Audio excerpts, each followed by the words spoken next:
Welcome to the Maximize Business Value podcast, brought to you by Mastery Partners, where our mission is to equip business owners like you to maximize your business value and achieve the exit of your dreams, whatever that means to you. With insights gained from over 100 business transactions, we share real-world strategies, lessons, and expert advice to help you build long-term, sustainable value in your business. Each episode is hosted by one of our Mastery certified partners. They're seasoned experts who've helped countless business owners navigate the complexities of growth, scaling, and building value.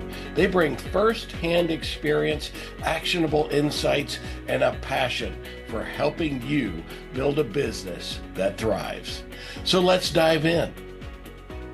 This episode is the second of a two-part release. To hear part one, follow the link below. Thank you for listening to the Maximize Business Value podcast. Second thing that I see teams struggle with is peer accountability. Yeah. What do you see in that, or can you lend any insight being the talent expert? Yeah, I think this is a tough one. I think when you have a team of mediocrity, and not a high-performing team, but a mediocre team, that's an environment where people don't want to be held accountable. They don't want to hold each other accountable. They're okay with mediocrity, rather. Like, that's okay. It's like, we're all just happy to be a team, right? It's not about, this kind of it's not about winning. It's about having fun. Are we having fun? Like, what? There's not a competition I want to be a part of. Like, I want to know, I want to be on that block. I want gold, but silver or bronze, but I don't want to be in last place. Like, that's ridiculous. Right. Yeah. It's not just about having fun. Like, we have a goal and an objective, and there's it's quantifiable. There's winning or losing. Like, how we know if we're winning. Now, the definition of winning can be different things. It can be like, we want to be the best at, we want to be the most valued, we want to be the most consistent, whatever winning looks like for the goal or objective of your organization. Maybe you're not for profit. You're like, well, here's our goal. It's like, winning it's almost unattainable. We want to end such and such in our lifetime. Like, that's a tall order. But it's like this, we are going to fight for this every single day, for every last breath, But in an organization that has a very high standards and high stakes, you better believe it'll attract winning personalities who want to hold themselves personally accountable. And then peer accountability will come a lot more evident, because they're like, do you care? Do you care about our goals here? And so you'll find a lot more like, I'm not going to throw you the ball if you're going to fumble every single time. Yeah. If you're not somebody who shows up to practice, when we're practicing, if you're not going to be the person who's there practicing and be there first, if I see you coming in not showing, when we're actually on the field, I'm not going to be kicking the ball to you. Like, it's just not happening. Like, I don't trust that you are taking this seriously enough. And so you see that we have very, very high capacity and high personally accountable leaders. And I'm thinking of somebody in our organization who's just, it's like, unacceptable for my teammates to not hit their numbers. Like, I will hit my numbers. It is not acceptable for you not to. And it's like, woo, it's a great thing. It's a beautiful thing. It's like, oh my gosh, how do I get this to work together? Because there are different levels of capacity as well. So some people who they've got other, and this is where that human element, like, somebody might have a messy thing going on in their life. Like, well, they just found out that such and such in their family is going through such and such, and it is real, it's raw, it's vulnerable. We need to cover for them while they're down. We can't cover indefinitely, but because we care, we're going to cover for this period. We're going to rally around them. If you have greater capacity and they only have, it's like Brene Brown talks about that, marriage isn't 50-50, that great thing she talks about. Sometimes it's 70-30, and you kind of like, I've only got this much to give. Like, it's really bad if you both have, I've only got 30 to give. Like, who's going to come through? Well, Exactly. Reach into the depths of our souls to have grace for one another in those moments. I think it's the same in a high-performing team. We understand when there's an injury. Like, all right, you got injured. Like, what are we going to do? It sucks. Like, this person is not going to be giving 110% like I'm expecting them to. How long can we? That's what you have subs for and things like that. We carry the weight together. Yep. But I think a high performing team has very, very strong peer accountability. And those who can't take it and say, I don't like this environment where I'm held accountable. Yeah. You see this, I hear this in interviews, kind of like, oh, Oh, why yeah. did you, what about, tell me about that last boss? Oh, they were toxic. Describe that toxicity to me. I really want to understand it. Like, well, every week they wanted me to like explain my numbers and where I came in. And if I came in a little below, I had to give a reason why and what I was going to do about it next week to make up for it. Like, so that's your definition of toxic boss. Okay. So the Yeah. exchange of 100% pay equals 100% performance is not a concept that you subscribe to. So you would like to receive 100% of your pay, no matter what level of performance you bring in. Okay, that's just not our definition of toxic. That is called Right. accountability, and that is Yeah. exchange of value for value creation. That's what that is. We're Yeah. going to show you how much we value for the creative value you bring to the organization. If you're not doing that, this is not an environment for you. This would be a toxic company, like quote unquote. You know, it's like, Yeah. yeah, we don't see that as toxic. We just see that as a team that wants to win the Super Bowl. So That's right. Yeah. Yeah. So using that same team analogy, again, often when I'm working with companies and in our EOS sessions, being a person originally from New England, I am a Tom Brady fan. There's no question about it, right? Some people love him, some people hate him. I get it. But there's a lot of great stuff about Tom Brady in terms of the discipline that he has used to get to the career that he has. And, when it comes to his discipline on the field, his discipline with his teammates, his discipline with what he eats, how he thinks, all yeah, that kind of stuff. But I've also read something recently about all the different layers of benches that he created, right? And so, yeah, and we need to, again, to keep a company that we are looking to build value in, you want to create a bench, right? You want to create some yeah. depth so that if at some point you leave this business, either voluntary or involuntary, there's still a great asset there that somebody can Yeah. take on. So, how do you recommend like companies that are thinking about either promoting from within or maybe gaining some talent from the outside world to bring them something that they're not typically, they may not have Mm, internally? Like, how do you yeah. recommend them thinking about that? How do we create a Yeah. deeper bench? Yeah, I think this is that great quote that says, "A great leader is not the one with the most followers, but the one who creates the most leaders." And so, getting Mm, getting people to think, "Hey, I have a career growth and goal and aspiration. I would like to be doing such and such. I would like to take on more. I'd like to have a team." Okay, great. So, part of that development process is who will take your job or a portion of your role that you no longer do. Who will be doing that yeah, and so when let's you? pause there for 1 second. Do you Yeah, recommend that leaders have these conversations on a regular basis, quarterly, integrate those into their quarterly for sure, conversations, that for they're always sure. building their bank? Yeah. Great. Yeah, keep going with that Yeah, then. I think even if somebody says I have no aspirations, I don't want to go anywhere, I want to do this job until I retire. Okay, cool. Well, we do need to have a. I was told that I need to use the lottery plan, not the hit by a bus plan, just so everyone's, Oh, okay. Okay. we'll put a positive spin on it. Someone's like, that's very Okay. negative. We'll get really PC in 2026. So the lottery plan. If somebody wins the lottery, they may decide to no Yes. longer keep working. Maybe they want to keep working voluntarily or because they don't need the money. But either way, if they're Yes. not taking on the role in your organization, which I'm assuming is a critical and important role, otherwise you wouldn't have them. Yeah. What is the plan if they are no longer there or not full capacity? So does anyone else know how to do their role? And Yeah. so having a successor or having somebody who's a delegate to do, and maybe it's multiple parts of your role. Like, hey, this is a really critical part of my role. If for some reason I went out for some life circumstance, I've got my role divided into five, and I have five key players who can step in and take a little bit for a little bit more. And so Yeah, that's awesome. it's a great way of doing it, rather than just Yeah. thinking traditional succession plan, which is when I say traditional succession planning is more about retirement.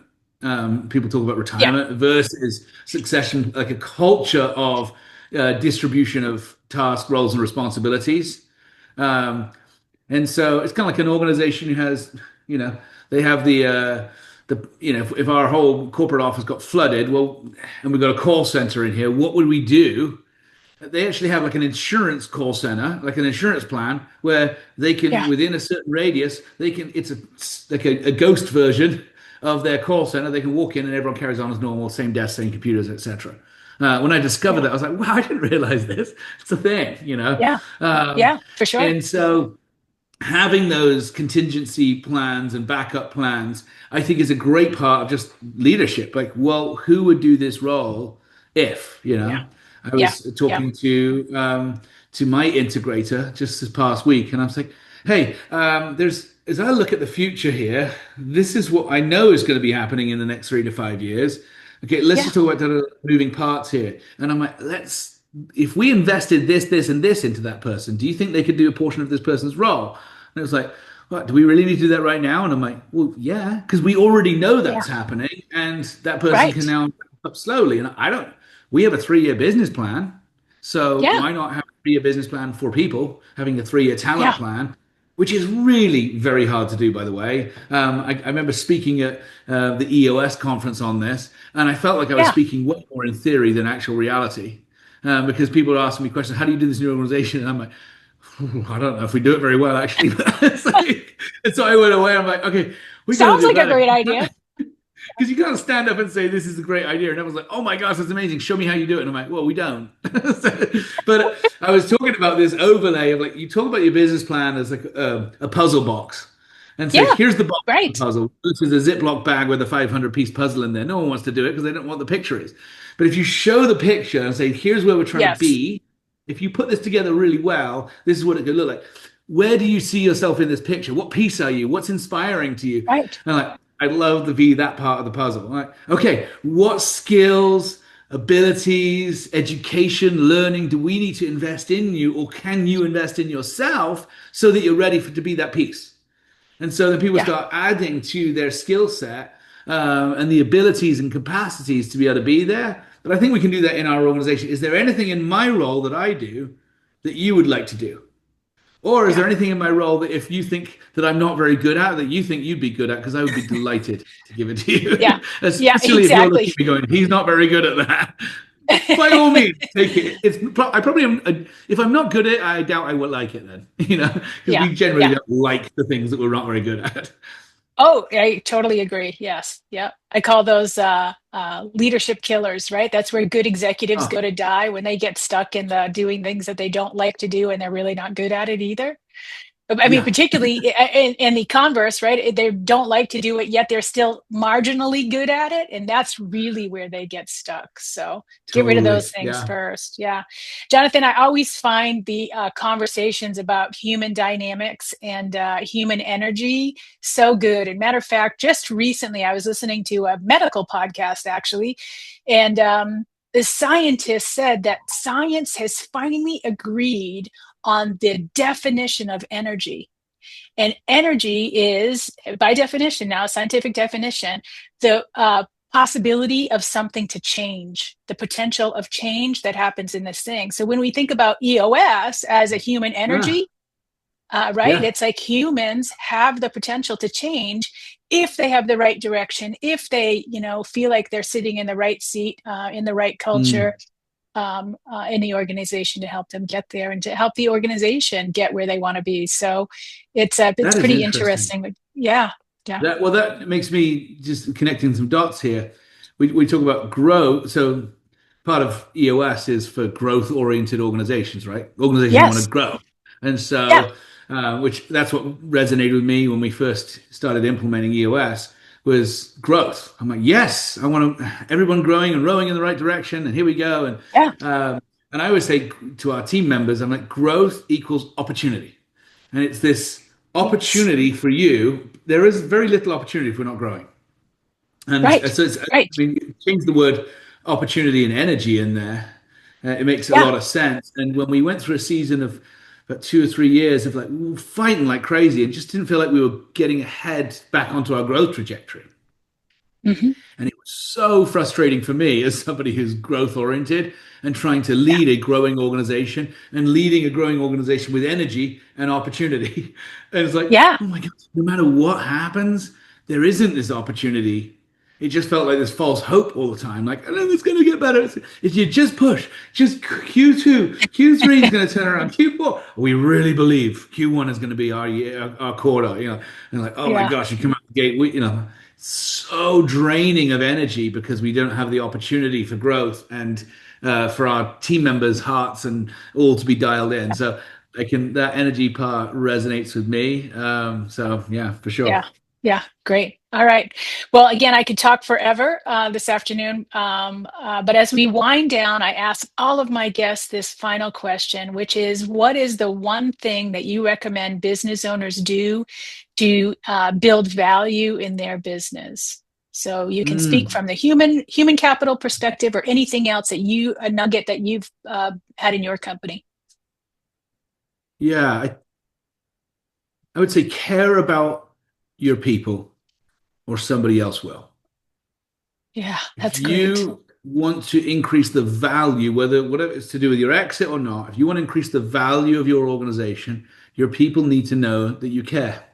And there are millions of ways of showing that. And it's unique for every individual. There are some corporate ways you can do it, but also individualistically. And if that runs down through your organization, it's very hard to do that if you've got hundreds of employees, kind of one person go, well, how am I supposed to do it? No, you model it and let it ripple down and trickle down through the organization. But if people know that they're valued and cared for, and this is why I think the piece about trust and honesty and not gossip and not labeling people, if you actually really show care, I think you'll get more out of your people by giving your people more.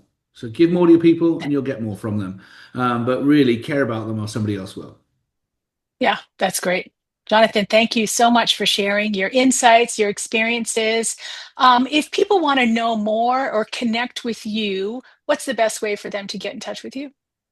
Well, the company is titustalent.com. Personally, you can find me at jonathandreynolds.com or LinkedIn, any social media channels as well. You can find me there, Jonathan D. Reynolds. Perfect. All right. Excellent. Well, thank you. This is the Maximize Business Value podcast, where we give practical advice to business owners on how to build long-term sustainable value in their businesses. Be sure to tune in and subscribe to our channel so that you don't miss any of our episodes. See you next week.